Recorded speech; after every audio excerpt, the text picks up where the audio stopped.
নিয়োগ দুর্নীতি মামলায় বিধায়ক রয়েছেন জেলে। তবে বিজয় সম্মেলনী থেকেই 2026-এর বিধানসভার প্রস্তুতি শুরু করে দিল তৃণমূল।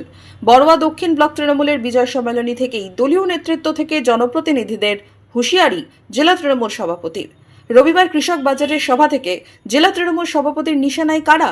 এটা আমাদের কর্মীদের উদ্দেশ্যে আমি বলছি, নেতাদের উদ্দেশ্যে আমি বলছি, ব্যবহার সংযত করুন, ভাষা সংযত করুন, নমনীয়তার সাথে মানুষের কাছে যান। আমি আজ মমতা বন্দ্যোপাধ্যায়, অভিষেক বন্দ্যোপাধ্যায় এখানে আমাকে দিয়েছেন, আপনি কেউ বুথের সভাপতি হয়েছে, কেউ জেলার সভাপতি হয়েছে, আমাদেরকে আরো নমনীয় হতে হবে। আর যারা নির্বাচিত প্রতিনিধি তাদেরকে বলবো মানুষের কাজ করুন। আমার কাছে সব খবর থাকে, মানুষের কাজ করার চেষ্টা করুন। আজ অনুরোধ জানিয়ে গেলাম, কারণ আপনাকে চেয়ারে বসিয়েছে মমতা বন্দ্যোপাধ্যায়, অভিষেক বন্দ্যোপাধ্যায়, মাথায় রাখবেন এটা। লড়াইটা কিন্তু আমাদের বিজেপি আর তার সহযোগী সিপিএম আর কংগ্রেসের বিরুদ্ধে। এই বড়ুয়ার মাটিতে দাঁড়িয়ে, এই মুর্শিদাবাদের মাটিতে দাঁড়িয়ে আসুন প্রতিবাদে আমরা একসাথে লড়াই করি, কাঁধে কাঁধ মিলিয়ে।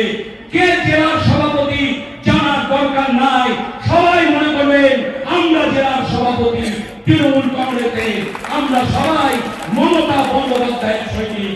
সদ্য বড়ুয়া দক্ষিণ ব্লক তৃণমূলের সভাপতির দায়িত্ব পেয়েছেন মাহে আলম। বিধায়ক জেলে রয়েছেন, তবে তার দাবি এখান থেকেই শুরু হলো 26-এর বিধানসভার প্রস্তুতি। আমরা এই বিজয়া সম্মেলনী থেকেই 26-এ বিধানসভা নির্বাচন, সেই নির্বাচনের জয়লাভের ডাক আজ থেকেই আমরা দিলাম। আমরা শুধু একটা কথাই বলতে চাই, বড়ুয়ার সর্বস্তরের মানুষকে নিয়ে, সর্বস্তরের কর্মীকে নিয়ে আগামী কয়েকদিনের মধ্যেই আমরা বুথে বুথে কর্মীদের নিয়ে এই বিজয়ার পর থেকেই আমরা 26-এর বিধানসভা নির্বাচনের দোরগোড়ায় পৌঁছে যাব।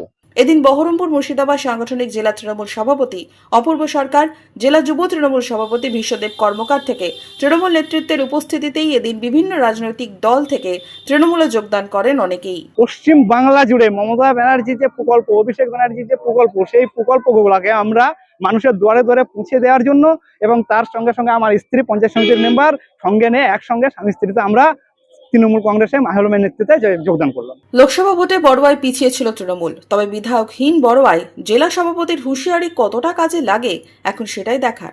বড়ুয়া থেকে রবীন্দ্রনাথ কৈবর্তের রিপোর্ট, মধ্যবঙ্গ নিউজ।